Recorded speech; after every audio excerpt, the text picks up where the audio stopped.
Las problemáticas ambientales que tiene el río Saja, pues bueno, son las que suelen tener este tipo de ríos que están más o menos cerca de las cabeceras y en entornos rurales.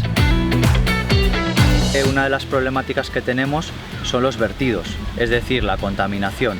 A veces esa contaminación se ve, como pueden ser plásticos, latas, y a veces son vertidos que son vertidos de las casas, que puede ser jabón, puede ser lejía, detergentes, todo este tipo de vertidos que no se ven pero que hacen mucho daño a la vida del río.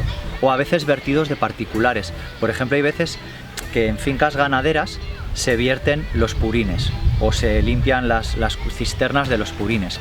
Eso lo que produce es que los ríos tengan muchísima materia orgánica, porque al final es caca de animales, y esto lo que crea es que haya un exceso de algas que se alimentan de esos nitratos y esos nitritos que tienen estas sustancias y consumen todo el oxígeno del río, de manera que los peces y otros organismos del río se mueren.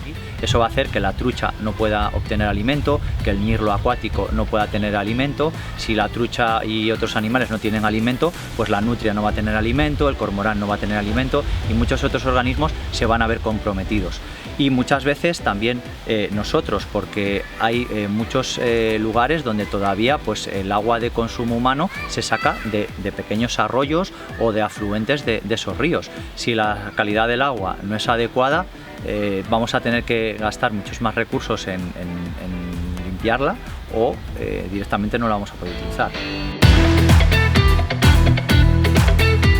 Respecto a la presión de turismo o de muchos habitantes en una zona, obviamente cuando en un espacio que está preparado para, por ejemplo, 500 habitantes, de repente llegan 2.000 o 5.000, pues tenemos que tener en cuenta que esa gente va a verter más cantidad de residuos en los ríos.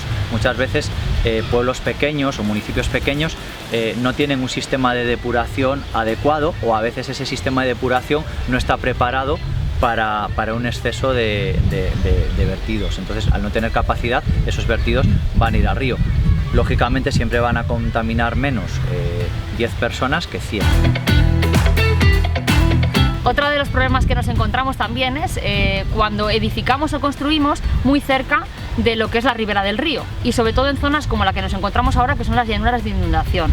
Esto normalmente suelen ser zonas que son más vulnerables a la hora de enfrentarnos a una crecida, a una época de fuertes lluvias, que imaginaros que puede coincidir con el deshielo también. Entonces el río baja con mucho caudal, no es capaz de conseguir gestionar toda esa cantidad de agua y llega un momento en el que el río se puede llegar a desbordar.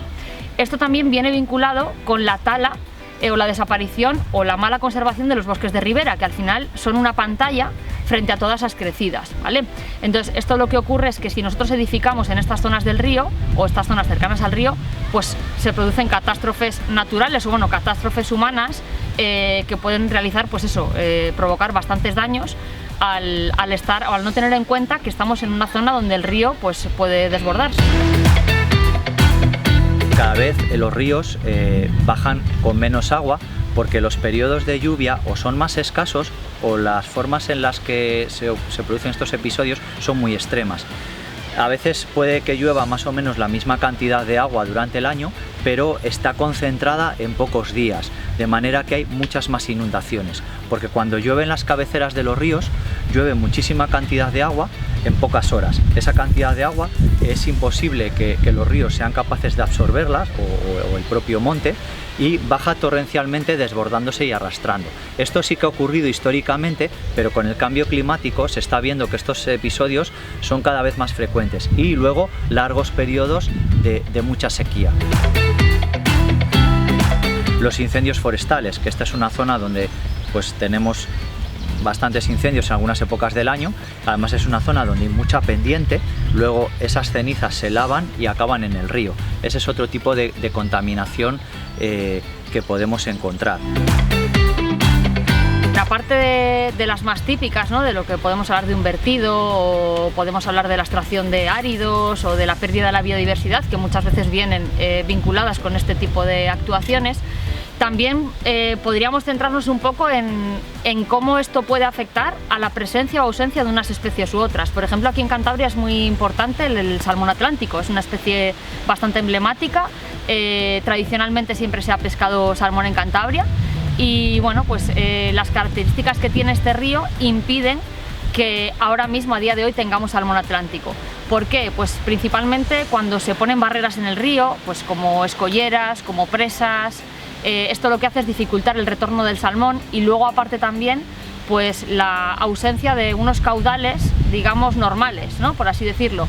El salmón es una especie que está muy vinculada al ciclo anual, a un ciclo anual como lo conocíamos hasta hace algunas épocas, porque sí que es cierto que ahora con el tema del cambio climático pues ha oscilado bastante.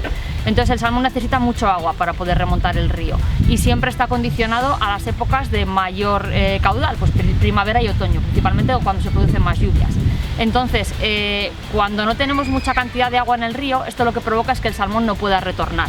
Y eso a su vez pues provoca una pérdida de biodiversidad y otro tipo de especies que se alimentan de estos salmones.